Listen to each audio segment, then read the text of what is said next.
Hello everyone, welcome back to our YouTube channel Applied Forensic Research Sciences.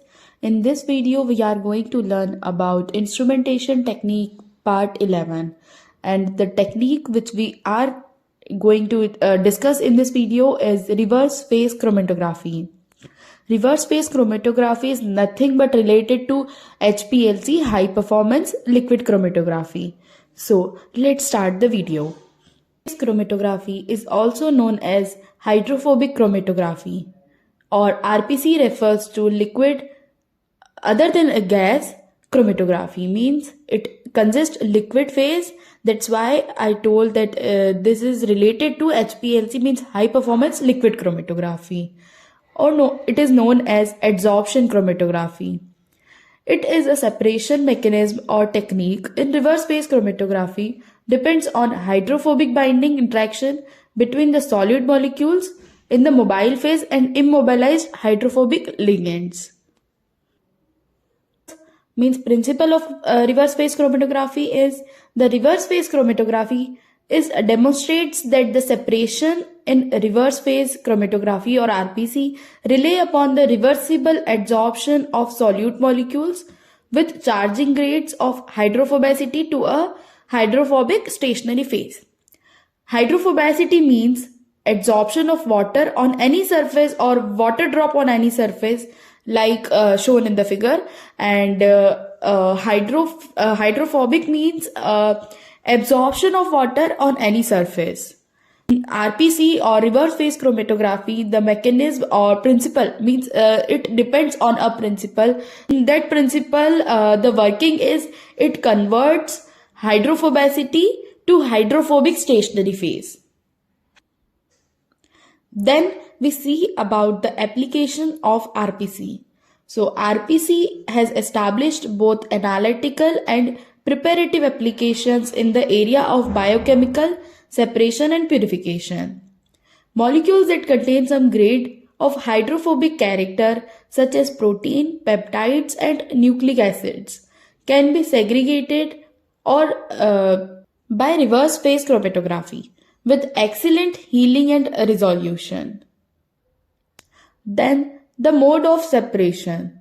In RPC or reverse phase chromatography, medium comprises of hydrophobic ligands chemically grafted to a porous insoluble beaded matrix. The best matrix for the commercially available reverse phase media is commonly formulated of silica or a synthetic organic polymer such as polystyrene. A selectivity of the reverse phase medium is specially a function of the type of ligand grafted to a ground of the medium.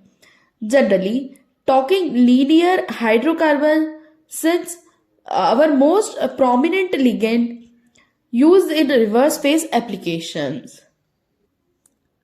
Next is theory.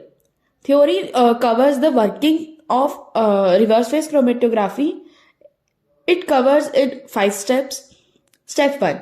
Equally rate the column packed with the RP medium under suitable initial mobile phase conditions of pH, ionic strength and polarity. Step 2. Containing the solute in applied, the chromatographic bed is washed further with mobile phase A. Step 3. Next, dissolved from the reverse phase medium by adjusting the polarity of mobile phase and solute from the column, and dissolved from the column by changing mobile phase B also. Remove substances. Then in fifth step, remove the substances, and re-equilibration of chromatographic medium from 100% mobile phase B back to the initial mobile phase conditions. Then there are some terms which is related to reverse phase chromatography is resolution and retention time. So discuss about that. Resolution is the combination of the degree of separation between peaks eluted from the column, the ability of the column to produce narrow symmetrical peaks, the amount of sample applied, and retention time of the sample on the column. And resolution is defined as the distance between peak maxima compared with the average base width of two peaks can be determined from a chromatogram as shown in the figure. The resolution of two peaks is determined by three variables: the retention factor K, number of theoretical plates N, and the separation factor A. The separation factor, that means the formula of separation factor is A is equals to K2 by K1. Retention time. Retention time is defined as the time between the sample introducing and elution from the column. The retention time can be increased by adding organic solvents. Means when we add the solvents on the plate, the retention time will increase. Means it is a directly proportional movement. Then in last, we see about a question which is related to HPLC or reverse phase chromatography, is difference between normal phase chromatography and reverse phase chromatography. In the 1970s, the most liquid chromatography was done on non-modified silica or alumina with a hydrophilic surface chemistry and a stronger affinity for polar compounds. Hence, it was considered normal reverse phase. The introduction of alkyl chains bonded covalently on the support surface reversed the elution order.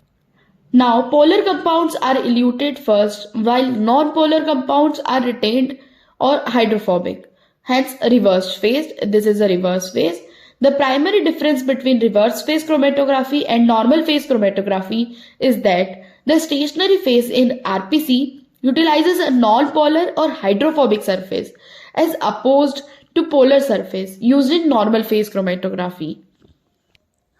So that's all for this video. I hope you understand the topic, and if you have any doubts, then put in the comment section. Thank you.